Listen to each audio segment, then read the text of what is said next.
Alrighty, good afternoon. Well, I keep saying that, but it's actually the morning.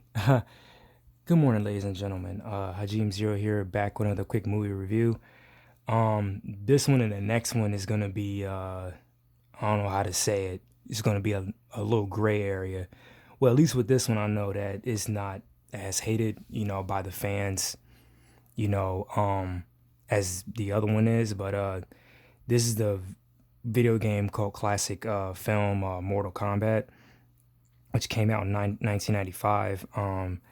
It stars Robin Shou, Bridgette Wilson, Linden Ashton, Talisa, Soto, Christopher Lambert, and Trevor Goddard.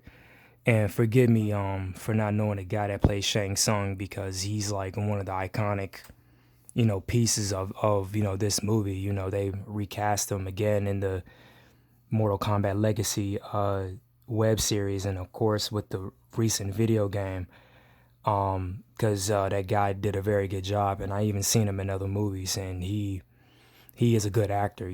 Actually, this was the first movie I seen him in, and then I seen him in a couple other films. I know he was in that Disney Channel movie uh, with Brandon Baker, I believe that's his name, playing his dad, Johnny Tsunami, Hawaiian and surfing and all that.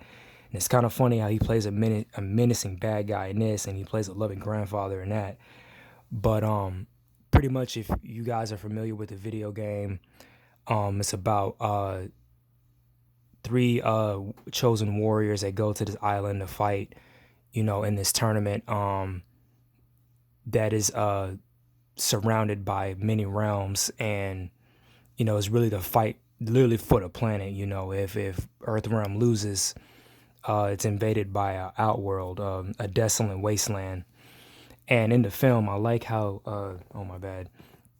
In the film, I like how they try to get more decisiveness in the story, because this had came out like right when Mortal Kombat 3 came out. They were possibly developing 4, but Mortal Kombat 3, I mean, not Mortal Kombat 3, Mortal Kombat, the first game, it had a very bleak, not really bleak, but it was a decent story, but there was really no narrative. Street Fighter was the same way, but there was no, distinctive narrative until, like, I think when Deception had came, no, Deadly Alliance had came out, and then from that era of games, because they were able to do more cinematics. Um, Mythologies of Sub-Zero kind of did, but it wasn't really that great. It is laid a lot of blueprints. If it was redone, today, it would have been done a lot better. A buddy of mine, we were talking about, what Mortal Kombat games, they could have done, since they're remaking everything. And my idea was to take Mortal Kombat Mythologies of Sub-Zero and make it like, damn, what's that game? I haven't played it, but it's the one where you keep dying all the time, where they say prepare to die less. Well, you guys hopefully can tell me in the comment box. I know it's not Bloodborne, and I know it wasn't Skyrim. It's on the tip of my tongue, but whatever the game is, I know one of the taglines is that you die a lot, and then one of the strategy guides said prepare to die less or something like that.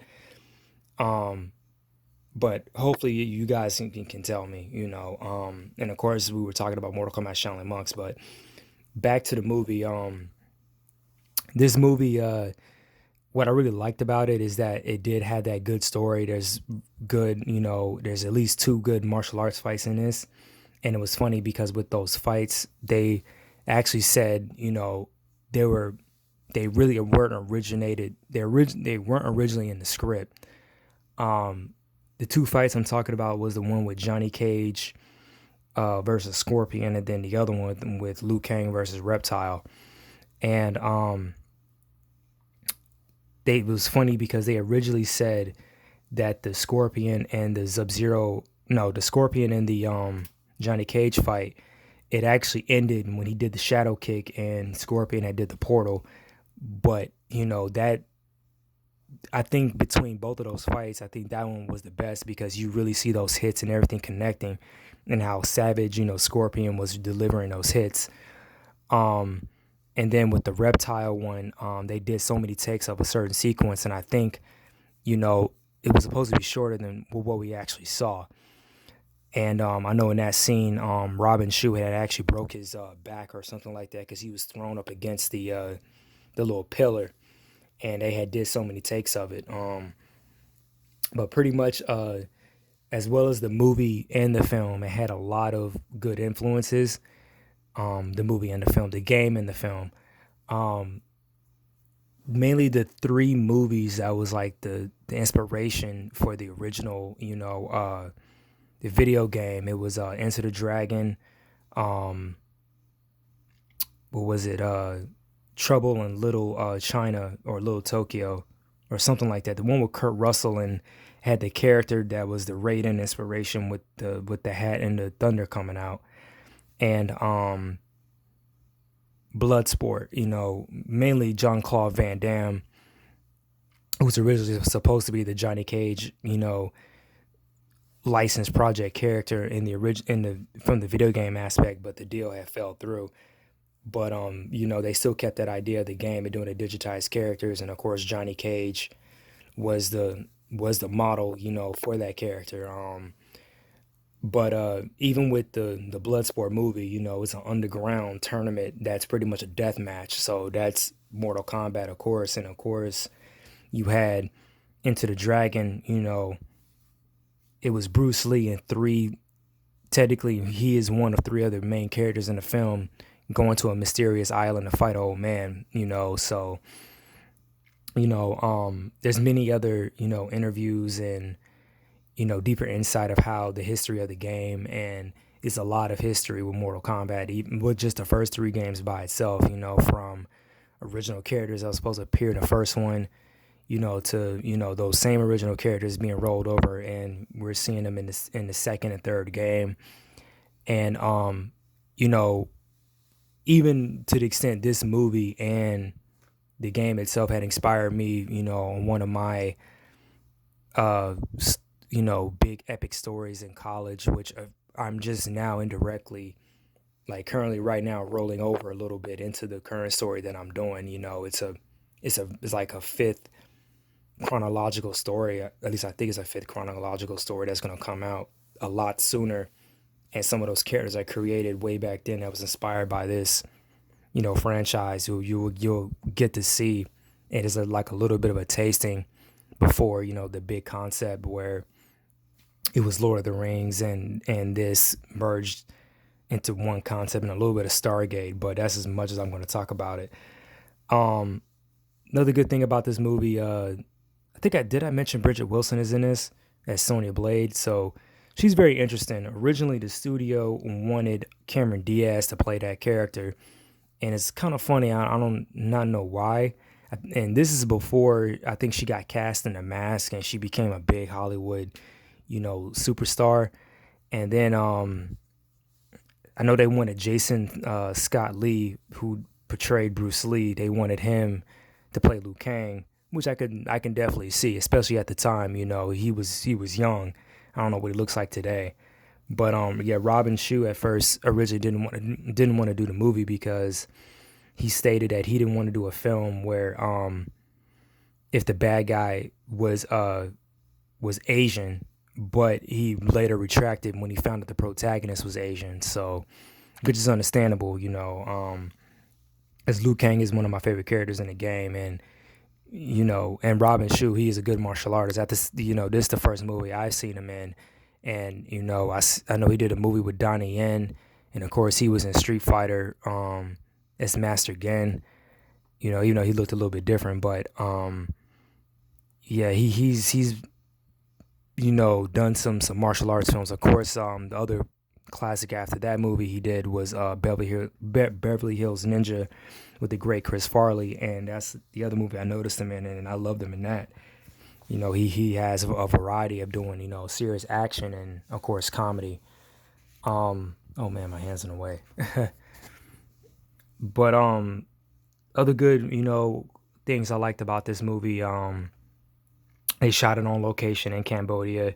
Even with the second film, they kept that in there, because of course when the TV series came to light, they had to go cheaper with that. But even that had the look of the feel of the first game, especially the stage with the Shaolin monks.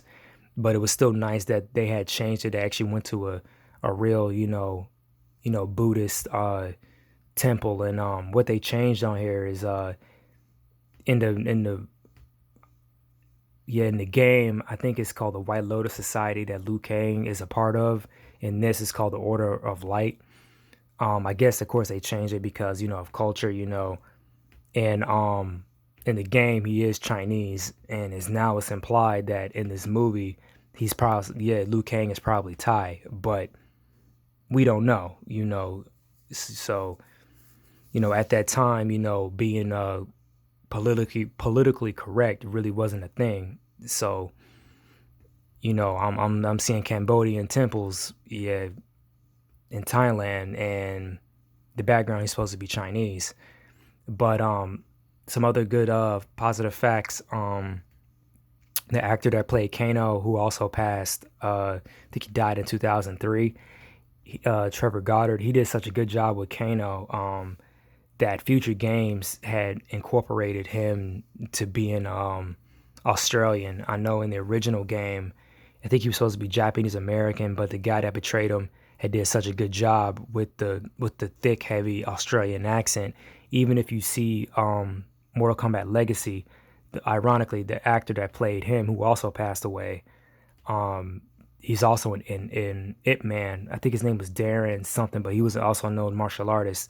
I think he had a thick, heavy Australian accent too, and now it's been a part of the character. If you play the newer games, they cast an Australian guy, to play Kano, and the funny thing about his character, he was created inspired by the Terminator, and ironically, with the new recent game, Terminator is in there, and like I said, it's pretty dope how Ed Boon and John Tobias had that kind of creativity.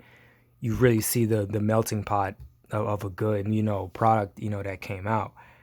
The funny thing, in the recent one that I've heard of, at least bad criticism, but I think it's something that not that many people even care about. But the character of Raiden, I heard, from, and I think this person was just trying to stir up some shit. But the character of Raiden in this movie was cast by a white guy. And of course the name Raiden is based off of a Japanese thunder god. So, I think in the new movie, at least from what I saw on IMDb, they did cast an Asian dude. Personally, I really didn't care. He did a very good job, but of course I'm not white. So, but regardless, that actor that betrayed him, he was known as a very good actor anyway from the Highlander films. And, they didn't really trip about the casting and whitewashing of that because, number one, the character of Jade had kept changing, between in the game and the movie, like multiple times. And, the list goes on and on. The actress that plays Katana, I think she's what was it? She's South American. I want to say she's Colombian, but she still had acting credibility too. She was in a James Bond film in the 80s, but because the character of Katana has either been portrayed, even the name is Asian, it is Japanese for sword, but white or Asian, people still are going to trip. But another good thing about this movie was the puppeteering that they did for the Goro, character. And ironically, with the history of them doing the game, all the characters were digitized by actors, and Goro was like the only one who was a model because how cheap they had to do everything back then. So it was pretty dope, even with the effects at that time. Like the puppeteers, they did a very, very good job because you can definitely tell like a good portion of the budget had went to making that Goro model, since everything else was computerized and they didn't have any other creatures in the movie, I believe, except for Reptile, but he was completely, CG. And then, they cut that in half when it was thrown into the statue, and then it had an actor, come out and be the human form of reptile. But that's pretty much all I have to say. Another good thing about the movie, the music, of course, and if you played the Mortal Kombat 3 back in the day, they had secret codes hidden within the promotional stuff for the game, and they even did it on here on the credits. But you could just go up on the internet and find that out. It's funny how they hassle, John and Ed about it, and they shot them down completely. They didn't tell people what the codes were. But yeah, that's pretty much all I have to talk about. Again, I'm about to do the extra bastard child of all video game films. So see you soon. Peace.